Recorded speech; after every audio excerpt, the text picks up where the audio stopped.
여러분, 이번 시간에 우리는 산화와 환원을 공부해 보도록 하겠습니다. 배울 내용은 많아요. 아주 많은데요. 이거를 빠른 시간 내에 전체적인 개념을 아는 것이 중요해요. 그래서 이번 시간이 중요합니다. 같이 한번 보죠. 자, 우리가 산화와 환원이라고 하는데요. 이때 맞아요. 산소랑 관계가 있죠. 산화는 산소를 얻는 것을 말하고요. 환원은 산소를 잃는 것을 말합니다. 다 산소랑 관계가 있나요?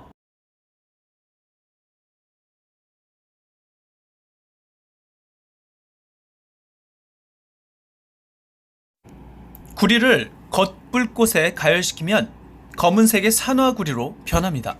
산화되는 것이죠. 자, 이걸 속불꽃으로 넣어볼게요. 검은색의 산화구리는 속불꽃에 넣으면 다시 보이시나요? 붉은색의 구리로 환원됩니다. 신기하죠?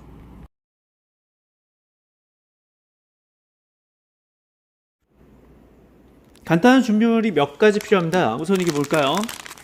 네, 맞아요. 이거는 마그네슘 리본이죠. 제가 실험할 때 많이 실험을 했는데요. 이 마그네슘 리본을 태울 겁니다.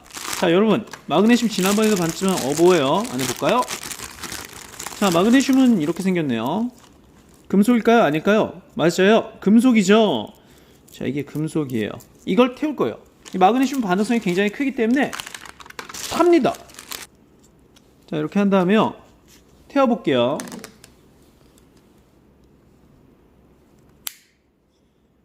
태워보겠습니다.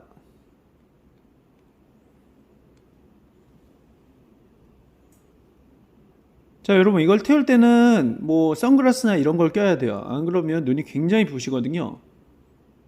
잘 안 타는데요? 타나요? 지금 겨울이라서 잘 안 타는 것 같아요. 불도 약하고요.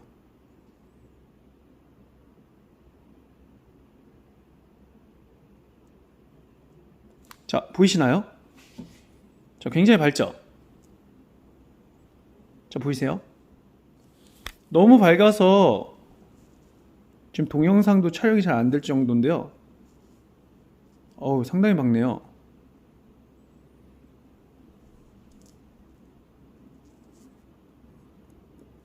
자, 이 정도입니다. 보이시나요?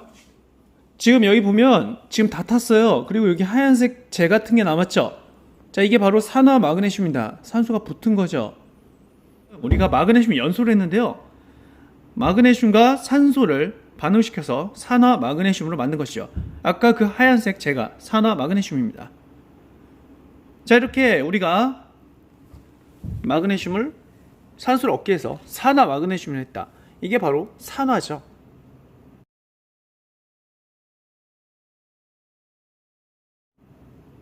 자, 그렇다면 반드시 필요한 게 뭐예요? 산소죠.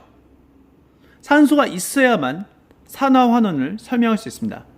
다행히 우리 주위에는 산소가 많기 때문에 대부분의 반응은 산소랑 연결이 되어 있고, 이럴 때는 산화 환원으로 설명을 할 수가 있는 거죠. 하지만 단점이 있죠. 맞습니다. 단점은 결국 하나예요. 산소가 없으면 산화 환원을 설명할 수 없죠. 이 개념 하에서는 산소가 없으면 산화 환원을 설명할 수가 없습니다. 즉, 어떠한 이론 체제 하나를 바탕으로 모든 걸 설명하고 싶어요. 그렇다면 이 개념으로 산소가 있는 것만 설명이 되니까 산소가 없는 것도 설명하고 싶어 한다고요. 산화 환원 개념으로요. 자, 그래서 나오게 된 게 바로 다음 개념입니다. 바로 산화 환원이 전자 잃고 얻음으로 설명이 가능하다는 거죠. 이렇게 개념이 확장할 때는 몇 가지 조건을 충족시켜야 됩니다. 자, 첫 번째는요, 바로 이런 거죠. 바로 산소 이동. 여기서 배운 산소 이동의 개념과 바로 전자 이동, 전자 잃고 얻음의 개념 사이에 이 개념보다 이 개념이 더 포괄적이어야 돼요. 한마디로 새롭게 나온 전자 개념으로 설명하는 거는 산소 이동을 포함할 수 있어야 돼요. 산소 이동의 이 설명 체계를 포함할 수 있어야지 개념의 확장이 일어납니다. 바로 전기 음성도로 설명이 됩니다. 뭘로 설명이 된다고요? 바로 전기 음성도죠. 여러분, 전기 음성도가 뭐예요? 공유 결합에서 공유 전자쌍을 끌어당기는 정도를 전기 음성도라고 합니다. 이 전기 음성도 때문에 바로 전자 이름 얻음으로 개념의 확장이 일어날 수 있고, 이 개념이 이 개념을 포괄시킬 수 있는 거죠. 이렇게요. 여기 산소죠. 뭐라고요? 네, 산소라고 되어 있습니다. 이 산소의 특징이 뭐예요? 그렇습니다. 산소의 특징은 전기음성도 어때요? 전기음성도 굉장히 세죠. 무지 커요. 몇이에요? 플로린이 4.0인데 산소는 3.5나 되죠. 굉장히 큽니다. 무지 큼. 자, 전기음성도가 크다는 얘기는요, 바로 산소는 공유 전자쌍을 잘 끌어당긴다는 거예요. 즉 전자를 좋아한다는 얘기죠. 자, 그럼 생각해 볼게요. 산소를 얻으면 누가? 그렇죠. 마그네슘이 산소를 얻으면 이 산소는 마그네슘의 전자를 잡아갑니다. 한마디로 이렇게 결합이 되면 얘가 이 전자를 잡아간다고요. 잡아가면 어떻게 돼요? 얘 입장에서 보면 전자를 뺏긴 게 되죠. 중요합니다. 마그네슘 입장에서 생각을 해야 돼요. 마그네슘 입장에서 보면 산소는 얻었지만, 이 형태로 될 때 산소는 얻었지만 산소의 전기음성도가 세서 전자는 잃은 셈이 됩니다. 다시요. 마그네슘 입장에서 산화 마그네슘이 된다는 얘기는 바로 산소를 얻는 게 되지만, 마그네슘이 산소를 얻었잖아요. 하지만 이 산소는 전기음성도가 세기 때문에 산소를 얻는 대신 전자를 뺏기게 된다고요. 아시겠나요? 굉장히 중요한 개념의 확장입니다. 결국 산소를 얻는다는 것은요, 산소에 의해서 전자를 뺏긴다는 말과 같은 말이 되죠. 그래서 개념의 확장이 가능한 겁니다. 반대로요, 자, 환원이란 게 뭐예요? 맞아요. 산소의 이름이죠. 산소를 잃었지만 산소에게 뺏겨져 있던 전자는 다시 자신에게 돌아오는 거죠. 즉, 산소는 잃게 되면 산소에 뺏겼던 전자는 다시 얻게 됩니다. 중요하죠. 그래서 이 개념의 확장이 가능한 것입니다. 그렇게 개념의 확장에서 뭐 하는데? 중요한 게 있죠. 이 전자는 모든 물질에 다 있죠. 산소는 이제 산소가 있어야 되는 반응이 있잖아요. 산소가 있는 반응만 산화환원이 된다면 모든 물질에 전자가 있기 때문에 모든 물질의 웬만한 반응은 다 산화환원으로 설명이 가능하죠. 결국 이러한 개념의 확장을 통해서 산소 이동이 없는 반응 등 산소의 이동이 없는 반응으로 설명이 가능한 거죠. 알겠나요? 전자로 이동으로 설명이 가능하죠. 물론 이렇게 전자를 잃고 얻으면 결국 전자의 이동을 말하는 거기 때문에 전자의 이동이 당연히 있어야 돼요. 전자는 누구나 있지만 전자 이동은 누구나 있는 것은 아니거든요. 그래서 전자 이동까지 있을 때 바로 산화와 환원이라고 말을 하는 것입니다. 전자 잃고 얻음이 어느 정도 보이는 것 같지만 사실 쉽게 계산하기가 어렵죠. 그렇기 때문에 이렇게 전자 잃고 얻음을 쉽게 편리하게 계산하기 위해서 나온 개념이 바로 산화수입니다. 무슨 수요? 산화수요. 산화수는 바로 전자 이동을 쉽게 확인하기 위해서 도입을 한 개념입니다. 물론 전자 이동의 계산도 쉽게 할 수가 있죠. 그리고요, 더 중요한 거는요, 바로 이렇게 전기음성도를 극대화했단 말입니다. 이건 무슨 말일까요? 자, 여기서 보시면 바로 이거는 금속과 비금속이기 때문에 이렇게 반응을 한 이 물질, 이러한 물질은 이온 결합 화합물이죠. 이럴 때는 바로 전자 이동이 쉽게 보여요. 쉽게 계산이 가능하죠. 하지만 암모니아 합성 같이 비금속과 비금속일 때는 전자 이동이 쉽게 확인할 수 없습니다. 전자는 분명히 이동을 하지만 그 계산은 쉽게 할 수 없는 거죠. 그래서 이렇게 비금속과 비금속 같은 공유결합 물질일 때까지 설명하기 위해서 나온 것이 바로 산화수 개념입니다. 그럼 어떻게 설명할까요? 이건 극성 공유결합이긴 하지만 이게 정확히 설명이 안 되잖아요. 그래서 나오게 된 게 바로 전기음성도의 극대화입니다. 즉, 전기음성도가 좀만 더 센 게 있으면 걔한테 뭐 30%의 전자가 이동한 게 아니라 하나의 전자가 이동했다, 이렇게 완전히 극대화시키는 거죠. 다른 말로 이온결합 모델로 가정을 하는 것입니다. 산화수의 규칙을 같이 한번 볼게요. 산화수의 규칙은 바로 다음과 같습니다. 한번 풀어보죠. 자, 이 O2가 있죠. O2. 자, O2 어떻게 그래요? 자, O2는 이렇게 할 수 있죠. O2. 자, 우리 루이스 전자 점식 아시죠? 루이스 전자 점식을 보면 최외각 전자가 6개잖아요. 그리고요, 이쪽도 이렇게. 자, 그런데 이거는 비금속 화물이죠. 자, 그래서 이 비금속 물질인데, 자, 이거의 산화수 어떻게 계산할까요? 그렇습니다. 양쪽이 같기 때문에 전기 음성도가 같죠. 그럼 이럴 땐 이렇게 계산을 하면 어때요? 원래 원자과 전자가 6개였는데 그리고 자기가 지금 화합물 형태에서 갖고 있는 것도 6개였기 때문에 얘는 산화수가 얼마예요? 산화수가 0이죠. 얘도 0입니다. 자, 이제 MgCl2로 볼게요. 자, 얘는 이온결합 화합물질이고요. 실제로 이온결합 화합물질에서는 얘가 마이너스 1 받고요. 얘가 플러스 2가 되죠. 왜냐하면 얘가 CL이 2개짜리가 얘한테서 전자를 하나씩 뾱뾱 받는 거예요. 그래야지 비활성 기체의 전자 배치를 만족하거든요. 얘도 비활성 기체의 전자 배치를 만족하기 위해서 이렇게 2개만 뺏기는 게 되죠. 그래서 얘는 뺏겼으니까 플러스 2, 얘는 마이너스 1. 바로 이게 산화수에 해당합니다. 이온결합 물질은 산화수를 확인하기가 굉장히 쉬워요. 자, 다음에 이것도 이온결합 물질이죠. 산화수 확인하기가 쉬워요. 얘가 전기음성도가 세죠. 마이너스 1. 얘는요 플러스 1이 됩니다. 전기음성도가 약하기 때문이요. 자, 그리고요, 자, 이제 중요한데요. 자, 산화수 이렇게 돼 있는데 얘는 플러스 1이에요. H가 플러스 1. 왜요? 얘가 전기음성도가 어때요? 네, 전기음성도가 작죠. 전기음성도가 얼마예요? 2.1이죠. 얘는요 전기음성도 얼마예요? 3.5죠. 전기음성도가 작아요. 그렇다는 얘기는 전자를 잘 뺏긴다는 얘기고, 구조를 시키면 자, 이렇게 그리는 거죠. 자, 이렇게 되면 전자를 뺏겨요. 그러니까 얘가 플러스 1이 되죠. 그리고요, 얘도 플러스 1이에요. 얘는 전자를 하나씩 얻었기 때문에 마이너스 2가 되는 거죠. 자, 이렇게 산화수가 바로 이렇게 된다는 알 수 있어요. 이게 산화수예요. 보시면 알겠지만 공유결합이기 때문에 얘가 전자를 다 갖고 간 건 아니에요. 사실은 극성 공유결합이기 때문에 일부만 갖고 간 거죠. 여기도 일부만 갖고 간 거예요. 하지만 그렇게 몇 퍼센트, 뭐 30%만 갖고 왔다, 50%만 갖고 왔다, 이렇게 하기에는 산화수 계산이, 즉 전자의 이동 계산이 굉장히 어렵기 때문에 이렇게 아예 갖고 가려면 딱 갖고 간 거예요. 그렇게 극대화시킨 게 바로 산화수 개념이죠. 전자의 이동 계산을 쉽게 편리하게 한 거죠. 여기서도 그냥 몇 퍼센트만 갖고 갔다가 아니라요, 바로 하나를 다 갖고 가, 하나를 다. 이런 게 산화수 개념입니다. 아시겠나요? 결국 모든 산화수는 전기 음성도의 극대화라는 사실을 알면 사실 이거를 굳이 안 해도 돼요. 외워도 돼요. 외워도 되는데 결국 요걸 알아야 돼요. 전기 음성도의 극대화라는 사실을요. 이걸 모르고 산화수 규칙만 보게 되면 여러분들은 이 산화수 규칙이 뭔데? 이렇게 생각을 할 수밖에 없게 돼요. 산화수 규칙이 나온 배경은요, 결국 전자의 이동을 쉽게 확인하기 위해서 나온 거고요. 특히 비금속 물질의 경우는 전자의 이동이 굉장히 안 보이죠. 그렇기 때문에 전기 음성도의 극대화를 시킨 거죠. 그 이유가 바로 전자의 이동을 쉽게 확인하기 위해서. 알겠죠?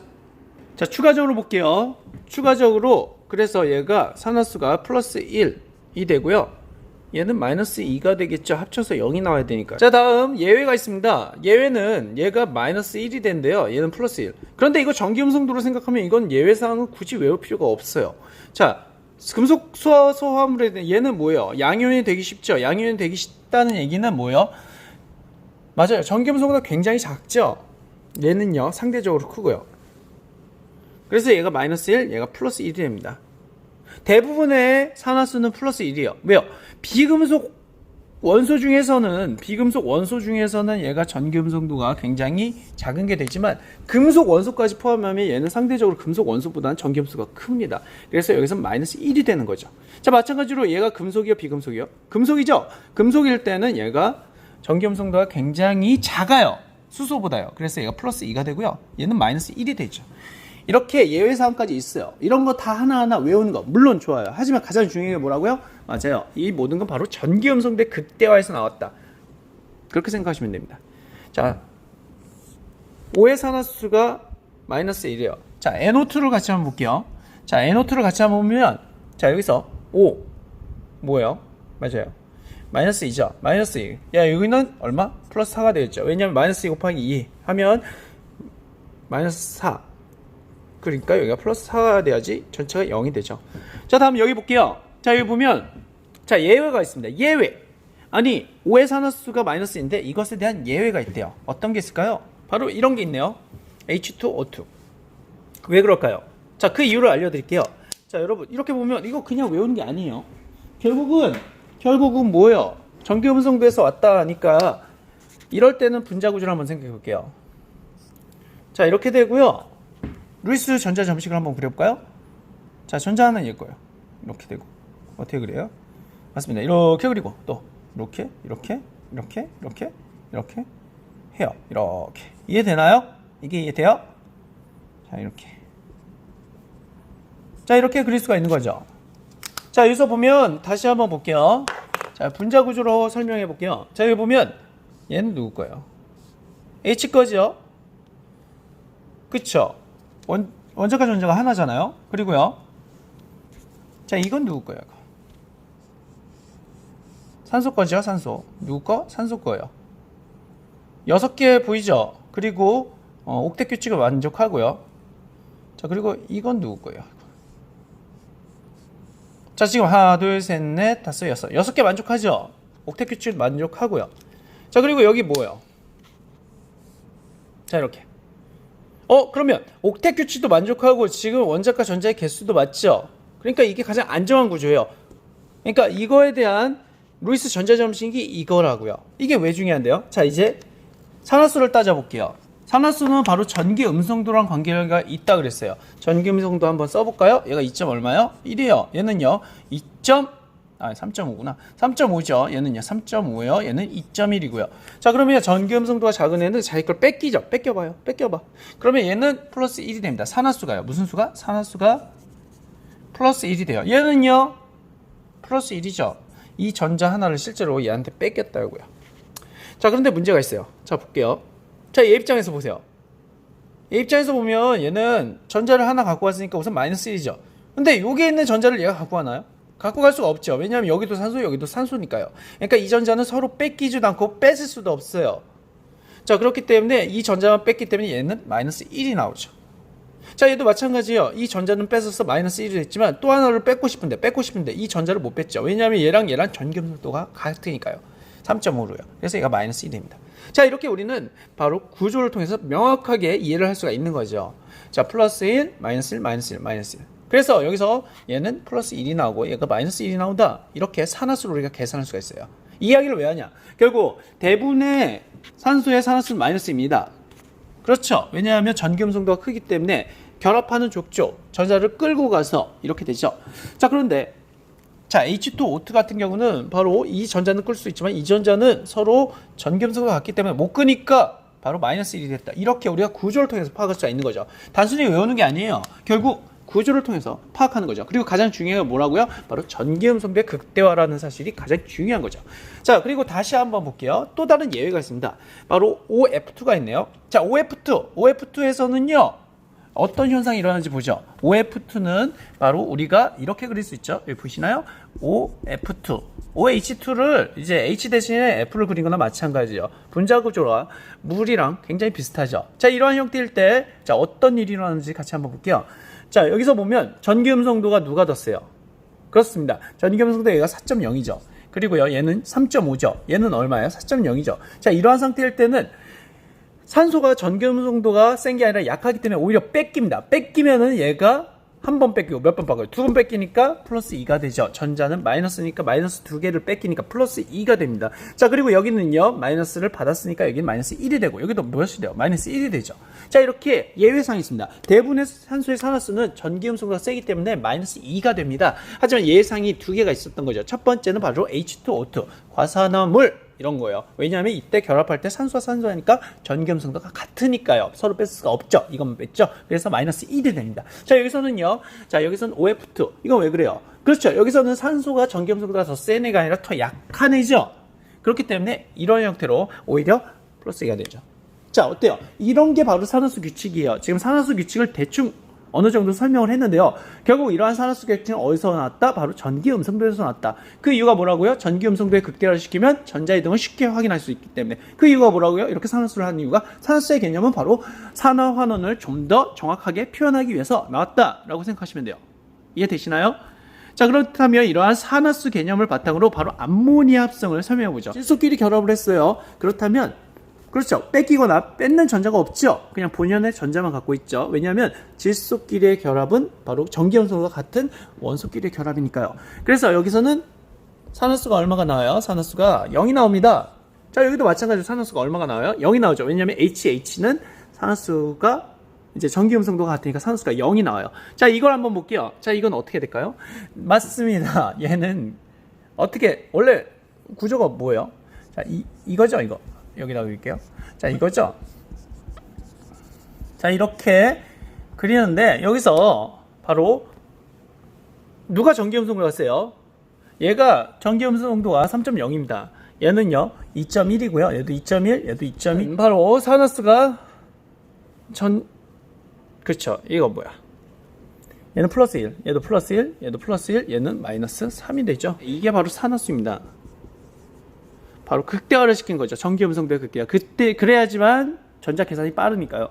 자, 이렇게 우리가 알 수가 있습니다. 그래서 여기다가 자, 여기 산화수 0, 여기도 0. 그러면 여기는 얼마라고요? 플러스 1, 여기는 마이너스 3이 나오죠. 이해되시나요? 다시 한번 볼게요. 이 말은 뭐냐? 결국 질소가 뭐예요? 전자를 얻은 게 되죠. 뭘 얻었다? 전자 얻음이 돼요. 이해되시나요? 전자 얻음이 돼요. 마이너스 3, 3개나 얻었네요. 수소는요? 전자 이름이 돼요. 자, 전자를 얻었다는 얘기는 뭐라 그랬죠? 그렇죠. 전자를 얻었다는 얘기는 바로 환원이라 그랬죠. 뭐라고요? 환원입니다. 자, 그리고요, 전자 잃었다는 얘기는, 네, 잃었다는 얘기는 바로 산화입니다. 자, 이렇게 우리가 알 수가 있는 거죠. 이렇게 전자의 잃고 얻음, 즉 전자의 이동이 눈에 보이는 것을 말한다. 이렇게 눈에 잘 보이게 해서 산화수를 이용한 거고요. 자, 이것도 한번 해볼까요? 마그네슘. 뭐 저것보다 더 쉬워요. 자, 마그네슘은 뭐 그냥 자기 자체니까 누구한테 뺏길 일이 없죠. 그래서 산화수가 0입니다. 자, 얘도요, 산소 두 개가 결합했는데 같은 원소끼리 결합을 했기 때문에 전기음 성도가 같죠. 산화수 0입니다. 자, 그러면 여기는 어떻게 될까요? 네, 이온결합 화합물이네요. 실제로 이온결합 화합물에서는 전자가 굉장히 잘 카운트 된다 그랬죠. 얘는 Mg 플러스니까 얘가 플러스이고 얘가 실제로 마이너스이죠. 자, 이렇게 돼요. 자, 그러면 우리가 산화환원을 바로 전자이동으로 설명할 수가 있어요. 자, 같이 볼게요. 자, 마그네슘 어떻게 돼요? 이렇게. 자, 마그네슘만 봐요. 마그네슘. 자, 마그네슘은 그렇죠. 바로 뭐가 돼요? 전자를 얻어요. 전자 이름이 되네요. 두 개 잃었어요. 누구한테 잃었을까요? 네, 산소한테 잃었네요. 산소한테 잃었어요. 산소가 0에서 마이너스 2가 되니까 산소한테 전자를 잃었고요. 산소는 전자를 얻은 게 되죠. 자, 그래서 우리가 전자를 잃은 걸 뭐라 한다? 산화라고 합니다. 산화. 그리고 전자를 얻은 걸 뭐라 한다고요? 환원이라고 합니다. 이해되시나요? 이렇게 우리는 마그네슘은 산소가 얻어서 산화 마그네슘이다. 이건 산화로 설명할 수 있는데 또 전자의 이름으로 설명할 수가 있고요. 산소는 반대로 전자를 얻었죠. 그래서 이게 환원이라고 설명할 수가 있습니다.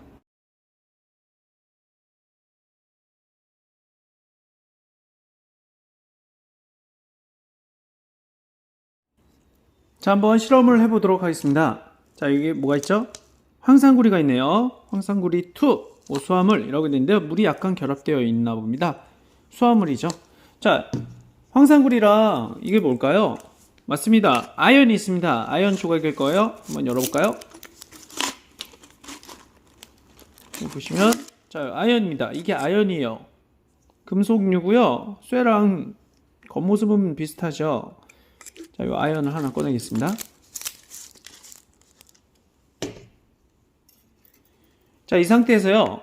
자, 이제 물이 필요하겠죠. 자, 물은 여기 있습니다.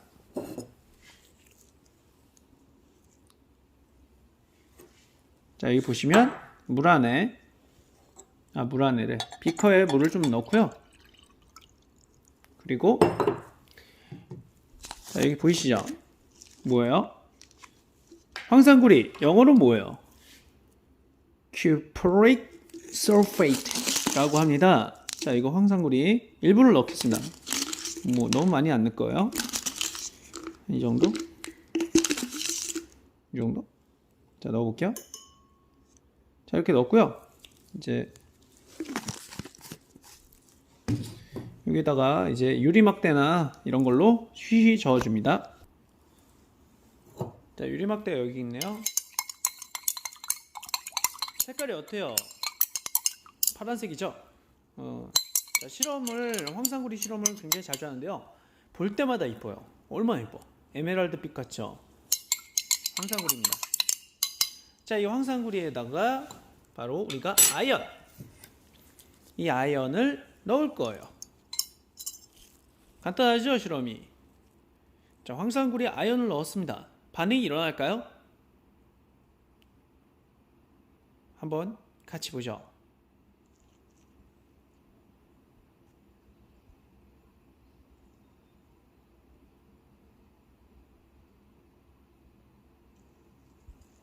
벌써 반응이 일어나는 것 같은데요?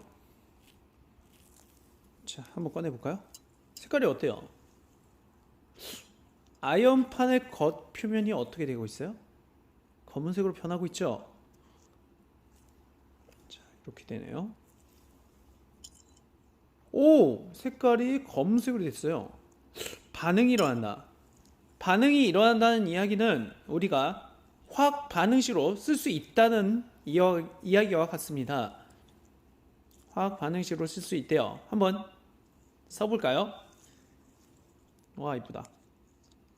반응이 일어나요. 반응식으로 써보죠. 화학 반응식은 다음과 같습니다. 구리 2+와 제덴이 반응해서 구리와 제덴 2+가 된 거죠. 자, 이게 지금 우리가 봤던 이 실험과 어떤 관계가 있을까요? 자, 구리 2+는 바로 파란색입니다. 자, 여기 보시면, 이 파란색이 바로 구리 2+에 해당하는 것이죠. 그리고 이 제덴, 아연은요, 이 아연 판을 말합니다. 아연 조각을 말하고요. 자, 이렇게 반응이, 얘가 반응하면 반응이 구리와 제덴 2+가 되는 건데요. 이건 또 어떻게 설명할까요? 맞습니다. 이 파란색이 없어지고 대신 밑에 뭐가 남는 거죠? 네, 가루가 남는 것입니다. 여기 가루 보여요? 이 가루는 바로 검붉은색 가루인데요. 이게 바로 구리에 해당하는 거죠. 구리가루예요, 구리가루. 이 구리 이온 Cu2+가 바로 Cu, 구리가루로 변한 거예요. 그리고 여기 제덴 뭐죠? 이 아연판이 지금 여기 있어요, 없어요? 잘 안 보이죠? 그 이유가 뭘까요? 제덴이, 이 아연판, 제덴이 바로 제덴이 2+가 됐기 때문에 물에 녹은 거죠. 물에 녹은 거기 때문에 안 보이는 거예요. 잘 안 보이죠? 다 녹았어. 다 녹았어요. 아시겠나요? 그리고 이 제덴 2+는 물에 녹았지만 이건 무색을 띱니다. 구리 2+가 물에 녹아서 파란색이었다면 이 제덴 2+는 물에 녹아서 무색인 거죠. 그래서 이런 효과가 있는 거예요. 다시 한번 비교해 볼게요. 잠시만요. 자, 이 파란색을 띠는 이유가 뭐라고요? 네, 바로 Cu2+ 구리 이온 때문입니다. 그리고 여기 제덴 고체 상태로 여기 조각이 있고요. 자, 여기 구리로 변했어요. 맞아요. 밑에 이 가루가 바로 구리인 거죠. 그리고 옆에 제덴 2+ 물에 녹았는데, 물에 녹았는지 이게 무색이니까 뭐 녹았는지 안 녹았는지 잘 모를 수 있겠지만 이 제덴이 없어진 거 보면, 즉 아연이 없어진 거 보면 물에 녹았다는 걸 알 수 있죠. 자, 바로 이겁니다. 바로 이거는 반응 전, 이거는 반응 후에 해당하는 거죠. 이게 왜 중요할까요? 이게 왜 중요해요? 맞습니다. 자, 보시면 아시겠지만 바로 전자가 이동했다는 걸 우리가 확인할 수가 있죠. 구리 2+에서 제덴으로, 아니다, 제덴에서 바로 전자가 이동했다는 걸 확인할 수가 있죠.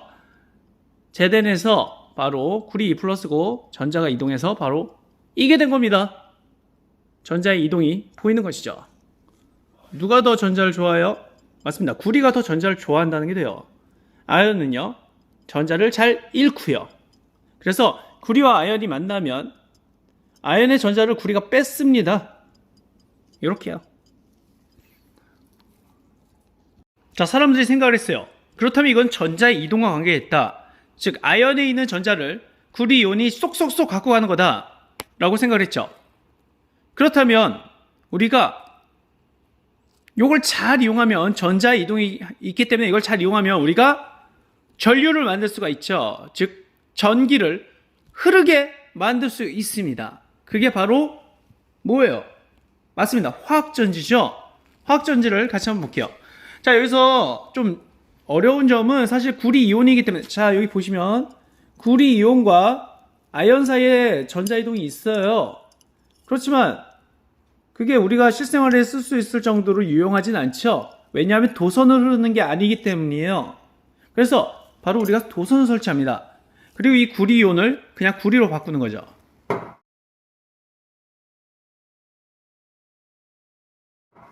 자, 여기 보여요?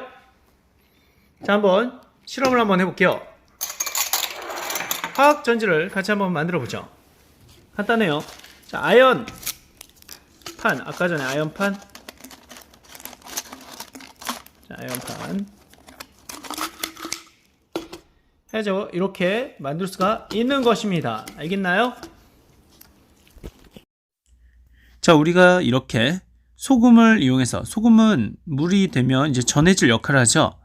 자, 여기 아연판과 구리판이 있고요. 이것이 바로 화학전지 역할을 합니다. 여기 불 켜진 거 보이시나요? 우리가 화학전지를 만들어서 직렬 연결을 하면 전압이 높아져서 이렇게 불까지 킬 수가 있습니다. 여기 도선이 연결된 거 보이죠? 이 도선에 바로 전자가 흐르는 것입니다. 지금 소금을 더 넣었고요.